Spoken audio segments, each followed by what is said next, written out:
Hi hello എല്ലാവർക്കും വർഷ രഞ്ജുവേഡിലേക്ക് സ്വാഗതം. ഇന്ന് നമ്മൾ വന്നിട്ടുള്ളത് ഒരു പാൽക്കപ്പയുടെ റെസിപ്പിയുമായിട്ടാണ്. അപ്പോൾ എങ്ങനെയാണ് പാൽക്കപ്പ തയ്യാറാക്കുന്നതെന്ന് നോക്കിയിട്ട് വന്നാലോ. അപ്പോൾ നമുക്ക് ഇന്ന് പാൽക്കപ്പ എങ്ങനെയാണ് തയ്യാറാക്കുന്നതെന്ന് നോക്കാം. പാൽക്കപ്പ തയ്യാറാക്കാൻ വേണ്ടിയിട്ട് ഞാൻ 1 കിലോഗ്രാം കപ്പ, നല്ല നാടൻ കപ്പയാണ് എടുത്തിട്ടുള്ളത്. 1 കിലോഗ്രാം കപ്പ തൊലിയൊക്കെ കളഞ്ഞ് ക്ലീൻ ചെയ്ത് കട്ട് ചെയ്തെടുത്തിട്ടുണ്ട്. ഇനി നമുക്ക് ഇത് ആദ്യം ഒന്ന് ഒരു പ്രാവശ്യം വെള്ളം തിളപ്പിച്ച് കളയണം. അതായത് കപ്പയ്ക്കൊക്കെ ഒരു കട്ട് ഉണ്ടാവും, ആ കട്ട് കളയാൻ വേണ്ടിയിട്ടാണ്. അപ്പോൾ ഇത് നിറച്ച് വെള്ളം ഒഴിച്ചു കൊടുക്കാം.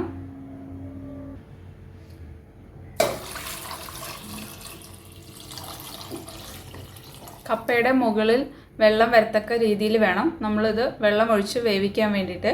അപ്പോൾ അത് ആദ്യം ഒന്ന് തിളച്ച് വരട്ടെ. തിളച്ച് വന്നതിന് ശേഷം നമുക്ക് ആ വെള്ളം ഒന്ന് കളഞ്ഞ് അതിന് ശേഷം വേണം നമ്മൾ കപ്പ വേവിച്ചെടുക്കാൻ വേണ്ടിയിട്ട്. അപ്പോൾ ഫ്ലെയിം ഓണാക്കി കൊടുക്കാം. ഞാനിപ്പോൾ ഇവിടെ ഹൈ ഫ്ലെയിമിൽ തന്നെയാണ് ഇട്ടിരിക്കുന്നത്. അപ്പോൾ ഒന്ന് തിളച്ച് വരട്ടെ. തിളച്ച് വരുന്ന വരെ നമുക്ക് വെയിറ്റ് ചെയ്യാം. നമ്മൾ കപ്പ തിളച്ച് വന്നിട്ടുണ്ട്. ഞാൻ ഫ്ലെയിം ഓഫ് ചെയ്തിട്ട് ഇതിൻ്റെ വെള്ളം കംപ്ലീറ്റ് കളഞ്ഞിട്ട് കൊണ്ടുവരാം.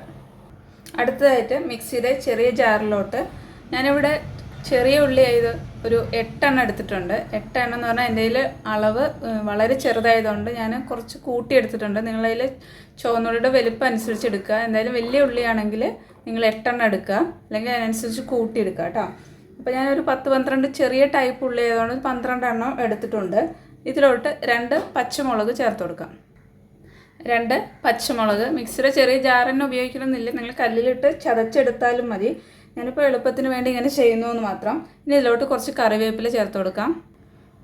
തണ്ടോട് കൂടിയിട്ട് തന്നെ, വളരെ തളിരായതുകൊണ്ടാണ് കേട്ടോ ഞാൻ തണ്ടോട് കൂടി ഇടുന്നത്. അത് ഇട്ട് കൊടുക്കാം. ഒന്ന് ചതച്ച് കൊണ്ടുവരാം. ജസ്റ്റ് ഒന്ന് ചതച്ചാൽ മതി. ഇനി നമുക്ക് ഇത് മാറ്റി വയ്ക്കാം. ഇനി നമ്മൾ കപ്പ കുക്കറിലിട്ടിട്ട് വേവിച്ചെടുക്കാൻ പോവുകയാണ്. കുക്കറിൽ തന്നെ ഇടണമെന്നൊന്നുമില്ല, നിങ്ങൾക്ക് മൂടി വെച്ച് വേവിച്ചെടുത്താലും മതി. ഞാനിപ്പോൾ ഇവിടെ കുക്കറിലിട്ട് കൊടുക്കുന്നു. കപ്പയിലോട്ട് വെള്ളം ഒഴിച്ചു കൊടുക്കാം.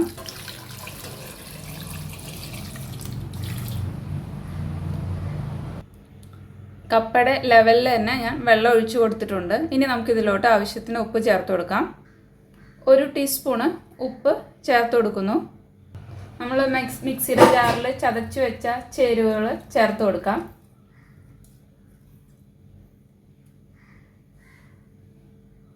ഇനി നമുക്ക് കുക്കർ ക്ലോസ് ചെയ്യാം. ഫ്ലെയിം ഹൈയിലിട്ട് കൊടുക്കാം. ഹൈ ഫ്ലെയിമിൽ ഒരു വിസിൽ വരുന്നവരെ നമുക്ക് വെയിറ്റ് ചെയ്യാം. അപ്പോൾ ഫ്ലെയിം ഞാൻ ഓഫ് ചെയ്തിട്ടുണ്ട്. ഇനി കംപ്ലീറ്റ് പ്രഷർ പോയതിന് ശേഷം നമുക്ക് കുക്കർ ഓപ്പൺ ചെയ്യാം. അപ്പോൾ നമുക്ക് കുക്കറിൽ കംപ്ലീറ്റ് പ്രഷർ പോയിട്ടുണ്ട്. ഇനി ഞാൻ അടുത്തതായിട്ട് ഇതിനുള്ള ഒരു താളിപ്പാണ് കേട്ടോ തയ്യാറാക്കുന്നത്. അതിനായിട്ട് ഒരു പാൻ ഹീറ്റ് ചെയ്യാം. അതിലോട്ട് കോക്കനട്ട് ഓയിൽ ഒരു 1.5 ടേബിൾ സ്പൂണ് നല്ല വെളിച്ചെണ്ണ ചേർത്ത് കൊടുക്കാം. ഇത് നാടൻ വിഭവമായതുകൊണ്ട് തന്നെ വെളിച്ചെണ്ണ തന്നെ യൂസ് ചെയ്യുക, എന്നാലേ നമ്മൾ ആ നാടൻ രുചി കിട്ടുള്ളൂ കേട്ടോ. അപ്പോൾ 1.5 ടേബിൾ സ്പൂണ് വെളിച്ചെണ്ണ ഒഴിച്ചു കൊടുത്തു. വെളിച്ചെണ്ണ നല്ലതുപോലെ ചൂടായി വന്നു കഴിഞ്ഞാൽ ഇതിലോട്ട് 1/2 ടീസ്പൂണ് കടുക് ചേർത്ത് കൊടുക്കാം. അടുത്തതായിട്ട് ഇതിലോട്ട് 4 അല്ലി വെളുത്തുള്ളിയും ഒരു 6 അല്ലി ചുവന്നുള്ളിയും കൂടിയിട്ട് ചെറുതായിട്ട് അരിഞ്ഞതാണ്, അതും ചേർത്ത് കൊടുക്കാം. ഇനി നമുക്കിതൊന്ന് ഗോൾഡൻ കളറാവുന്നവരെ മൂപ്പിച്ചെടുക്കാം. അടുത്തതായിട്ട് ഇതിലോട്ട് 2 വറ്റൽമുളക് ചേർത്ത് കൊടുക്കാം. വറ്റൽമുളക് ഒന്ന് മൂത്ത് വരട്ടെ. നമ്മൾ വറ്റൽമുളക് മൂത്തതിന് ശേഷം 2 തണ്ട് കറിവേപ്പില ഇട്ട് കൊടുക്കാം. അടുത്തതായിട്ട് നമ്മൾ കപ്പ വേവിച്ച വെള്ളത്തോടുക്കനെ ഒഴിച്ചു കൊടുക്കണം. ഇങ്ങനെ ഒഴിച്ചു കൊടുക്കുമ്പോൾ ശ്രദ്ധിക്കണം, മേത്തിക്ക് തെറിക്കാതെ താഴ്ത്തി വേണം ഒഴിച്ചു കൊടുക്കാൻ വേണ്ടിയിട്ട്.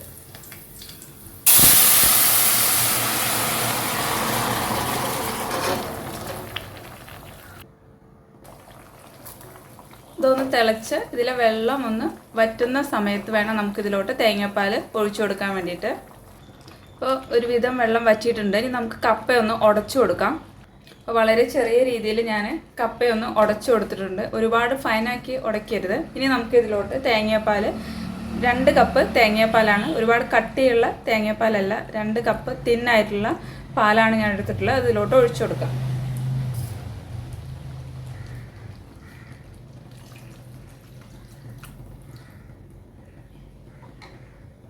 ഈ ഫ്ലെയിം കൂട്ടിയിട്ട് കൊടുക്കാം.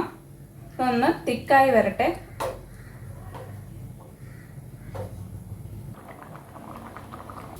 അപ്പോൾ നമ്മൾ നമ്മളുടെ കപ്പ നല്ല തിക്കായിട്ട് വന്നിട്ടുണ്ട്. ഈ ഒരു സ്റ്റേജിൽ നമുക്ക് ഇതിലോട്ട് 1-ാം പാല് ചേർത്ത് കൊടുക്കണം. 1-ാം പാല് ഞാൻ 1/2 കപ്പാണ്, കട്ടിപ്പാലാണ് എടുത്തിട്ടുള്ളത്. ഒഴിച്ചു കൊടുക്കാം. നന്നായിട്ട് അങ്ങോട്ട് മിക്സ് ചെയ്യാം. ജസ്റ്റ് ഒന്ന് ചൂടായാൽ മതി കേട്ടോ. ഇനി 1-ാം പാല് ചേർത്തിട്ട് ഒരുപാട് അങ്ങോട്ട് തിളപ്പിക്കണ്ട. നമ്മൾ കപ്പ ആയതുകൊണ്ട് തന്നെ ഇതിങ്ങനെ ഇരിക്കുമ്പോൾ തണുക്കുമ്പോൾ ഇത് അങ്ങോട്ട് റെഡി ആയിക്കോളൂ കേട്ടോ. ഒരുപാട് കട്ടിയാക്കി എടുക്കരുത്. ഒരു തിക്ക് ഗ്രേവി ആക്കിയിട്ട് വേണം എടുക്കാൻ വേണ്ടിയിട്ട്. അപ്പോൾ നമ്മളുടെ ഇത് തിള വരാനുള്ള സ്റ്റേജായി. അപ്പോൾ ഞാൻ ഫ്ലെയിം ഓഫ് ചെയ്യണേ. അപ്പോൾ നമ്മൾ പാൽക്കപ്പ ഇവിടെ റെഡി ആയിട്ടുണ്ട്. എല്ലാവരും ട്രൈ ചെയ്ത് നോക്കണം കേട്ടോ നമ്മളുടെ പാൽക്കപ്പയുടെ റെസിപ്പി. ഇത് നമ്മളുടെ ചിക്കൻ കറി, അതേപോലെ നല്ല തേങ്ങ അരച്ച മീൻ കറി, ഉണക്കമുളകും ചമ്മന്തി കൂട്ടിയിട്ടും നമ്മളെ കാന്താരി ചമ്മന്തി കൂട്ടിയിട്ടുള്ള ചമ്മന്തിയുടെ കൂടെയൊക്കെ ട്രൈ ചെയ്ത് നോക്കാം. നിങ്ങൾ ട്രൈ ചെയ്ത് നോക്കിയിട്ട് നിങ്ങളുടെ ഫീഡ്ബാക്ക് നമ്മളെ അറിയിക്കണം. നമ്മളെ ചാനൽ ഇഷ്ടപ്പെട്ട ലൈക്ക് ചെയ്യാനും സബ്സ്ക്രൈബ് ചെയ്യാനും ഷെയർ ചെയ്യാനും മറക്കില്ലല്ലോ. Thanks for watching.